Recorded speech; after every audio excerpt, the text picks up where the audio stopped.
যে কৃষ্ণ জন্মাষ্টমী পালন কতটা গুরুত্ব সেই সম্পর্কে আলোচনা করা হয়েছে। সেখানে বলা হচ্ছে, তুলনা হিসাবে বলা হয়েছে আর কি, তুলনা দেওয়া হয়েছে কৃষ্ণ জন্মাষ্টমী। তো সেখানে বলছে যে একটা মাসে কটা একাদশী হয়? হ্যাঁ, জানো না? দুটো। ভেরি গুড, ধন্যবাদ। তাহলে বছরে কটা হবে? 24টা। তো এক বছরে 24টা। কলিযুগে কয়টা বছর হবে? কলিযুগে কত বছর হবে? কলিযুগের বয়স কত? 4,32,000। তাহলে 4,32,000 গুণ করুন কত দিয়ে? 24। তারপরে কি যুগ আছে? দাপর যুগ। দাপর যুগে কত দিন, কত বছর আছে? 8,64,000। ডবল। তাহলে তাকে গুণ করলো কি দিয়ে? আবার 24 দিয়ে। আর ত্রেতা যুগের বয়স কত? 12,96,000 দিয়ে গুণ করুন আবার কি দিয়ে? 24 দিয়ে। আর সত্য যুগের কত বয়স? সবাই এগিয়ে আসো। সত্য যুগের কত বয়স? 17,28,000। আবার গুণ করুন কত দিয়ে? 24 দিয়ে। তাহলে এতগুলো একাদশী কেউ যদি 4টে যুগে করে, ঠিক আছে, এই একটা যুগ মানে কি? এই 4টে থাকবে। কি কি থাকবে? কলি, দাপর, ত্রেতা আর সত্য। মোট সংখ্যা হবে 20 কোটি একাদশী। তাহলে শাস্ত্রে বলা হচ্ছে, কেউ যদি একটা জন্মাষ্টমী করে তাহলে সে ফল কত পাবে? 20 কোটি একাদশীর করার ফল পাবে সে। নিতাই গৌর প্রেমানন্দে। বুঝতে পারছো কত মাহাত্ম্য আছে?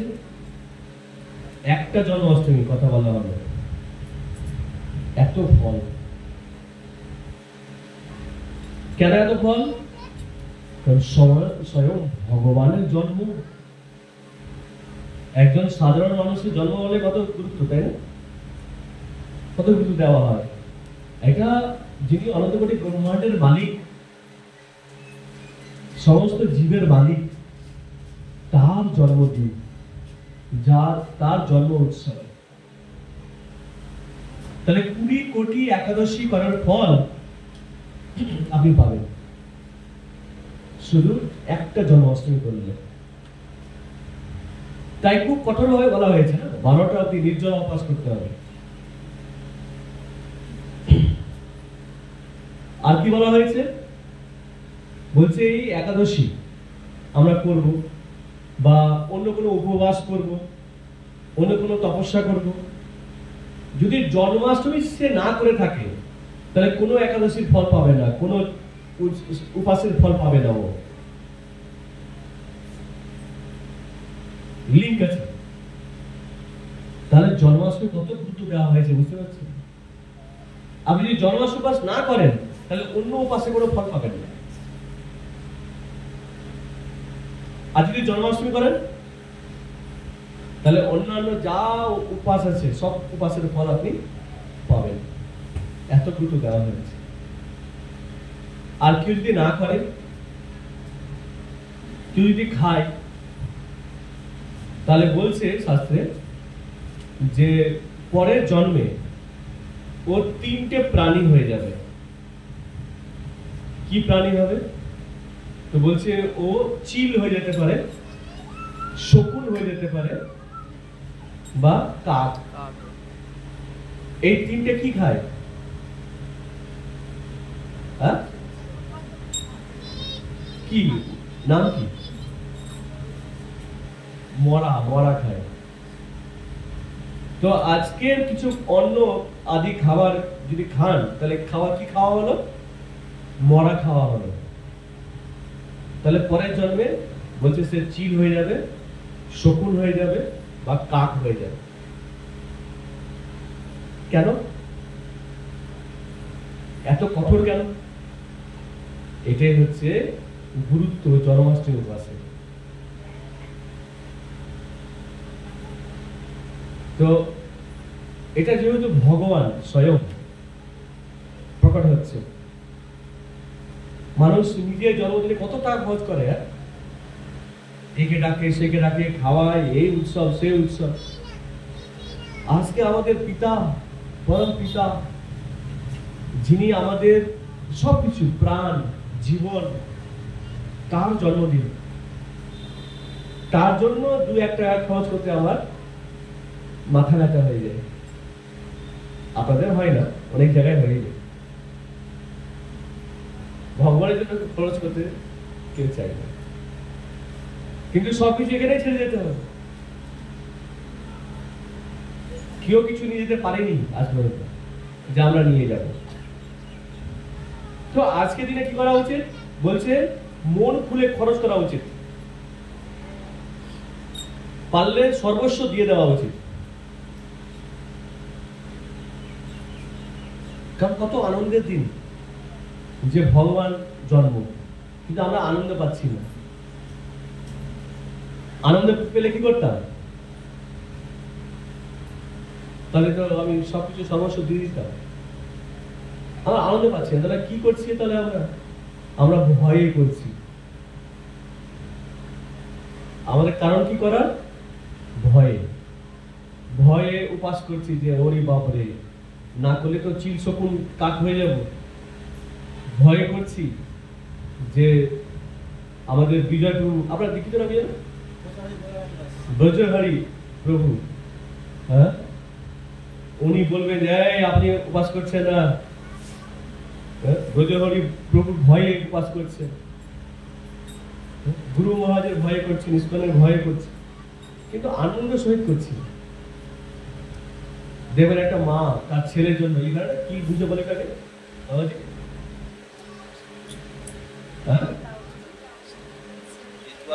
জিতাষ্টমী, হ্যাঁ, তার ছেলের জন্য উপাস থেকে যায় 24 ঘন্টা থাকে না। কেন থাকছে? নিজের ছেলে বলে, নিজের ছেলে বলে থেকে যাচ্ছে। কিন্তু কৃষ্ণের উপাস থাকতে হবে। এটা আমার সবার আনন্দ দিন যে আমাদের প্রিয় প্রভু উনি জন্মগ্রহণ করছে। মন খুলে আনন্দ সহিত এই উৎসবটা পালন করা উচিত। দেখুন, একটা উদাহরণ দিচ্ছি আপনাকে। কালকে কি এরকম দিন ছিল? তার আগে কি এরকম দিন ছিল? কড়া রোদ, মানুষ ঘেমে একাকার হয়ে যাচ্ছে। কত সুন্দর দিন করেছে। সবাই একাদশী উপবাস করতে পারবে, নির্জলা করতে পারবে, এত সুন্দর দিন করেছে। আমরা যদি ভগবানকে ভালোবাসি, ভগবানও ভালোবাসেন আমাদের। কতটা ভালোবাসেন ভগবান? তো যশোদা মা বলছেন কৃষ্ণকে যে বাবা তুমি জঙ্গলে যাচ্ছ, সেখানে পাথর আছে, সেখানে কাটা আছে, এগুলো তোমার পায়ে ডুবে যাবে, তুমি চটি পরে নাও, চটি পরে নাও। কৃষ্ণ কি বললেন?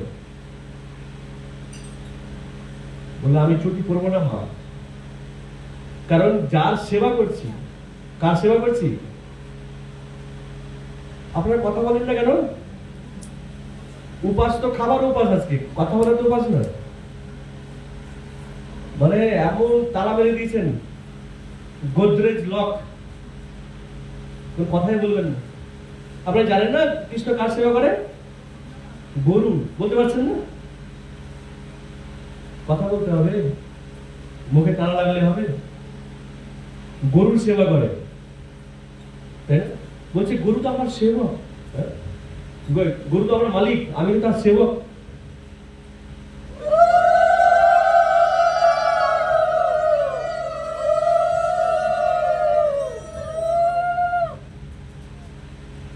গরু হচ্ছে আমার মালিক। তাহলে মালিক তুমি যদি চাও আমি চটি পরবো, তাহলে কি করতে হবে তোমাকে? সবাইকে চটি পরাও। কত গাভী ছিল? 10টা হয় 9 লক্ষ, 9 লক্ষ গাভী। সবাই যদি চটি পরে তাহলে আমি চটি পরবো, নইলে আমি খালি পায়ে যাবো। যিনি সবকিছুর মালিক তিনি বলছেন এই কথা যে আমি চটি পরবো। পরের দিন গেছে, কৃষ্ণ বলছে সত্যি সত্যি কৃষ্ণের একদম পদ্ম, কৃষ্ণের চরণ কিরকম? বলছে পদ্ম ফুলের মতো। কৃষ্ণের চরণ কিরকম? বাহ, এই তো কথা বলছে, কত সুন্দর, ধন্যবাদ। প্রভুরা এখন কালা মেরে আছে। কিরকম? প্রভু খুলেছে পদ্ম ফুলের মতো। আর সেই চরণ রক্তাক্ত হয়ে গেছে, পাথর, কুচি কুচি পাথরগুলো ঢুকে গেছে, কাটা ঢুকে গেছে পায়ের মধ্যে। আর এই দেখে যশোদার চোখের জল। আর গাভীরাও দেখছে, গাভীরা তো সব বুঝে যে আমার জন্য ভগবান কত স্যাক্রিফাইস করেছে। পরের দিন তো তাহলে বুঝুন 9 লক্ষ গাভী, তাহলে নন্দ মহারাজের কত বড় গোয়াল ঘর ছিল, বুঝতে পারছেন? যেখানে 9 লক্ষ গাভীকে রাখা হয়েছে। তো সবাই মিলে মিটিং করেছে রাত্রিবেলা। কারা? গরুরা, গরু বাছুর সবাই অংশগ্রহণ করেছে। এরকম নয় যে বাছুরে করে যায় চলে যাতা, বাচ্চা ছেলে মিটিং এ থাকবি না, তারা বলছে সবাই আছে। তো সবাইকে একসাথে বলছে যে কালকে হচ্ছে আমাদের একটা অভিযান চলবে। যে কি অভিযান? বলছে দেখো আমার জন্য, আমাদের জন্য কৃষ্ণ চটি পরেন, উনি খালি পায়ে হাঁটছেন জঙ্গলে, ওনার কত আঘাত পাচ্ছে, এটা কাজ করা যায় না? বলছে বলুন কি কাজ? তো আমরা সবাই পাথরকে ভেঙে গুড়মার করে দেবো, একদম চুরমার করে দেবো, একদম গুড়ি গুড়ি করে দেবো। মাটিকে একদম মাথা দিয়ে ঢিস মেরে মেরে কি দেবো, তাকে একদম গুড়ি গুড়ি করে দেবো। যেমন একটা পাউডার হয়ে যায়, পাউডারের মতো করে দেবো। তোমরা সবাই রাজি?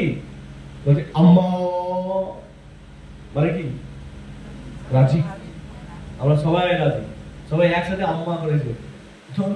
এত রাত্রিবেলা কি হলো রে, সবাইকে একসাথে আম্মা করে উঠে উঠেছে, সবাই ইন্সপিরেশন। হ্যাঁ করবো, আমরা সবাই একসাথে করবো। তাহলে কয়দিন কি করেছে? এই দেখো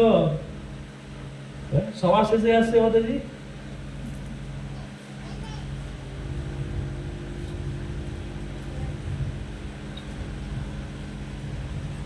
আপনাকে খুঁজে বেড়াচ্ছি যে কোথায় গেল। হ্যাঁ, আর আপনি নাই, বসুন।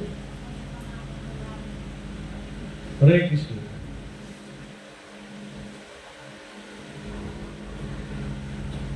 ঘুরি ঘুরি করে দিচ্ছে একদম।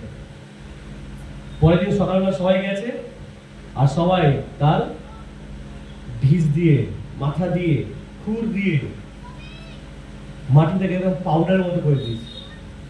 আপনার কেউ বৃন্দাবন গেছেন? হাত তুলুন, কে গেছেন? ধন্যবাদ। তো বৃন্দাবনের মাটি কিরকম? হ্যাঁ, থাক থাক থাক, ডিস্টার্ব করছে ও। ও লাইন চলে গেছে, আপনি কি করবেন?